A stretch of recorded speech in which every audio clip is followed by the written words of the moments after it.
আমরা এখন আছি কাকড়াঝোড় ঝিনুক ক্যাম্পে।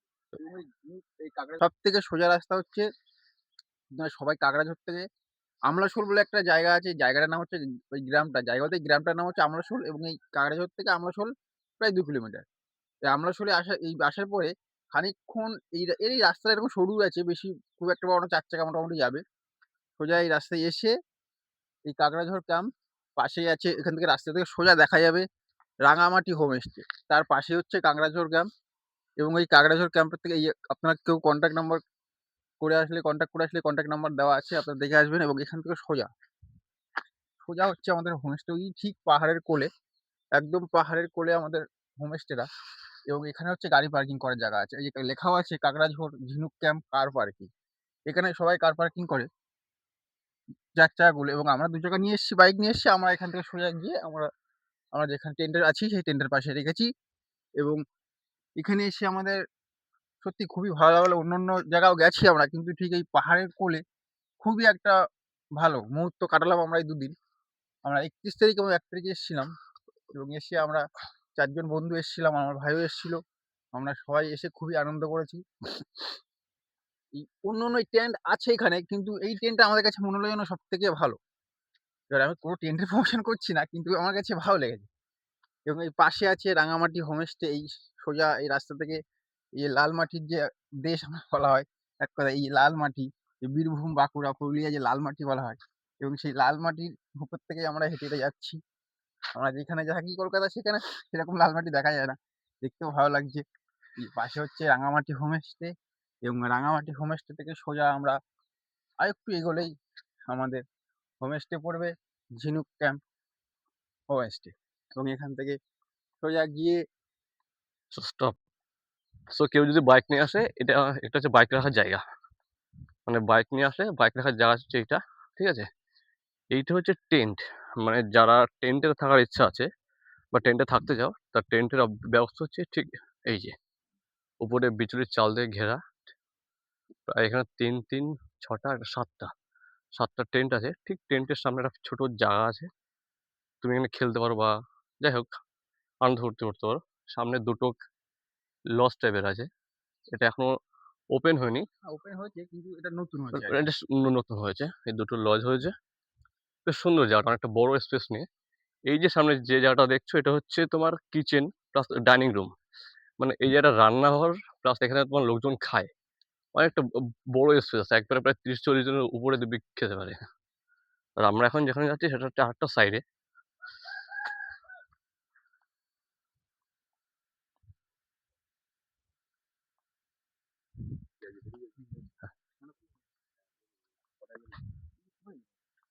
এই যে ডান দিকে দুটো না, এখানে ৩টে আবার ক্যাম্প আছে। মানে ৩টে লজ আছে। এখানে ৩টে লজ আছে। নিচে সুন্দর ফুল চাষ করে সুন্দরভাবে রাখা হয়েছে এবং বড়, বড় গাঁদা ফুল আছে। দেখতেই পাচ্ছ ইয়েলো, অরেঞ্জ বড় গাঁদা ফুল আছে। প্লাস এইখানে এই যে দুটো বড় আবার টেন্ট আছে। এইগুলোকে সুইস টেন্ট বলা হয়। মানে এটা সম্ভবত একসাথে ৪ জন থাকতে পারবে এরকম টেন্ট। ঠিক আছে? পিছনে বড় জায়গা আছে, অসুবিধা নেই। জায়গাটা খুব সুন্দর জায়গা। এটা হচ্ছে সুইস টেন্ট এবং এখানে তুমি মিনিমাম একসঙ্গে ৪ জন থাকতে পারবে। আচ্ছা, বাচ্চাদের জন্য এখানে দোলনা আছে। একদম মানে একদম পুরো ফুল প্যাকেজ। মানে একদম ৮ থেকে ৮০ যেকোনো যদি এখানে কেউ আসে, তো সবাই এই জায়গাটাকে এনজয় করবে এবং ভালোভাবে। এখানে বাচ্চাদের জন্য দোলনা আছে। একটা সেলফি পয়েন্ট আছে।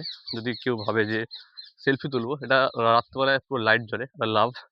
এখানে একটা ছোট ক্যাম্প টাইপের আছে। যদি কেউ ভাবে যে একটু ড্রিঙ্ক করবো বা আনন্দ করবো, যেটা হয় আরকি।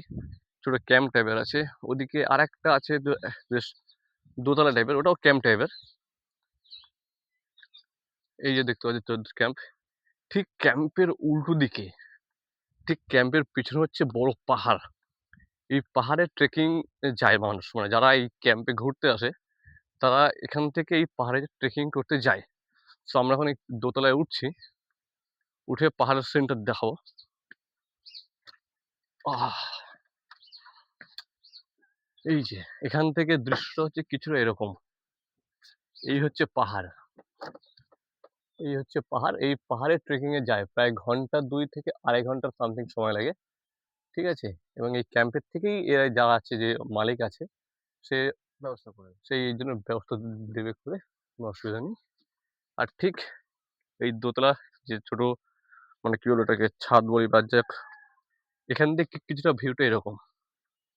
এখন পুরো কুয়াশায় ঘেরা একদম গ্রাম্য জায়গা। গ্রাম্য পরিবেশ, এটা একটা টাওয়ার। এর রেট আমাদের যেমন এদের রেট নিয়েছে ৳১,৩০০ পার হেড পার ডে। মানে আমরা টোটাল ৪ জন এসেছি। আমাদের টোটাল খরচা হয়েছে প্রায় ৳১০,৪০০ ইনক্লুডিং ফুডিং প্লাস লজিং ধরে। আর এরপরে যদি তোমরা কেউ এক্সট্রা কিছু খাও সামথিং, কারণ এখানে একটা মেনু আছে শাল চিকেন। মানে চিকেনটাকে শাল পাতার মধ্যে দিয়ে একদম আগুনে ফেলে একদম রোস্ট করে দেবে। খেতে জাস্ট হেভি। যদি কখনো কেউ এখানে আসো খেয়ে দেখতে পারো।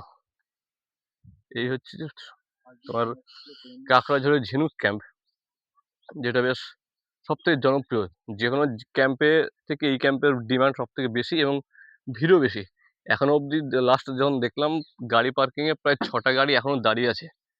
আমরা এসেছি 31st এ, 31st ১ তারিখ, আজকে ২ তারিখ। আমরা এই একটু বাদেই বেরিয়ে যাবো। তো এখনো অবধি মানুষজন এখানে ভর্তি। যেখানে অন্যান্য ক্যাম্পের থেকে এখানে এখনো অবধি লোক বেশি আছে। সো বেশি আছে মানে নিশ্চয়ই কিছুটা তো অন্যরকম আছেই। সে অন্যরকম হচ্ছে এখানকার অ্যাটমসফিয়ারটা। এখানকার ওয়েদার, এখানকার অ্যাটমসফিয়ার, এখানকার ভেতরের যে অ্যাটমসফিয়ার যেটা বলা হয়, এটা খুবই সুন্দর। তো কারোর যদি মনে হয় আসবে, আসতে পারো। আমি লিঙ্ক ডেসক্রিপশনে দিয়ে দেবো ওখানে। ঠিক আছে? এখন আমরা ক্যাম্পের থেকে নামছি আস্তে, আস্তে। সুকান্ত আছে আমার সাথে। আমি তো বলবো, এবং আমাদের 31st এবং 1st জানুয়ারি দুদিনের প্যাকেজ ছিল, এবং আমাদের 31st ছিল আমাদের হচ্ছে গানের আসর, এবং কালকে ১ তারিখ কালকে আমাদের ছিল আদিবাসী নৃত্য, যেটা এখানকার ট্র্যাডিশনাল একটা নৃত্য, যেটা আমাদেরকে এই হোটেল থেকেই বা এই হোমস্টে থেকেই আমাদেরকে দেখিয়েছে। এবং এখানে যে রুমগুলো আছে, একটা হচ্ছে শাল রুম। এই রুমগুলোর সব নাম্বার 7, নাম্বার 6 হচ্ছে পিয়াল, নাম্বার 5 হচ্ছে মহুল, এবং নাম্বার 4 হচ্ছে করম। এই রুমগুলো কিন্তু সব বিভিন্ন ধরনের নাম দিয়েই এই রুমগুলো সব করা। এবং এদিকে আছে সুইস ক্যাম্পও আছে, ওদিকে আছে অ্যাডভেঞ্চার ক্যাম্প বা কাপল ক্যাম্প যে যেটা বলে। এবং টোটাল গ্রাউন্ডটা অনেকটাই বড়, অনেকটাই বড় এবং খোলামেলা, যেটা দেখতে এবং উপভোগ করতেই সকালে যে কুয়াশাচ্ছন্ন যে পরিবেশ সুন্দর, অসাধারণ। এবং এখানে আছে কিছু পলাশ গাছ আছে, যেটা আমরা পুরুলিয়ায় গিয়ে দেখেছিলাম, প্রচুর পলাশের বাগান। এখানে একটা শালের জায়গা, আর এখানে শাল গাছ তো প্রচুর আছে। আবার ওদিকটা একটা গাছ দেখলাম যে কমলা লেবু, যেটা আমরা শিটং গিয়ে শুনে যে শিটং এ গিয়ে প্রচুর কমলা লেবু থাকে, কিন্তু না, এখানে দেখলাম, এখানেই শুধু দেখলাম একটা গাছে প্রচুর লেবু হয়ে আছে, কিন্তু সেই লেবুকেও খাওয়ার লোক নেই, প্রচন্ড টক। আমরা একটা খেয়ে দেখলাম, প্রচন্ড টক লেবু, এই যে প্রচুর এখানে গাছের লেবু। এই যে এখানে অপশন আছে ঝিনুক ক্যাম্প, শাল চিকেন, আদিবাসী নৃত্য, হিল ট্রেকিং, ক্যাম্পেন। যদি কেউ এখানে আসো তারা এই ফ্যাসিলিটি গুলো তোমরা তো এখান থেকে পাবে। ক্যাম্পেনিং করতে পারবে, হিল ট্রেকিং করতে পারে, আদিবাসী নৃত্য এখানে হয়, শাল চিকেন এখানকার বিখ্যাত। ঝিনুক ক্যাম্প হচ্ছে এই ক্যাম্পটার নাম। সো এই হচ্ছে ঝিনুক ক্যাম্প। আর এটা হচ্ছে তোমার ঝাড়গ্রামের কাকড়াঝোড়ের আমড়াশোল যে অঞ্চলটা, আমড়াশোলের মধ্যে হেবি সুন্দর ক্যাম্প। যদি কেউ আসো, আমি ফোন নাম্বার সহ ডেসক্রিপশনে দিয়ে দেবো। So thank you everyone for watching.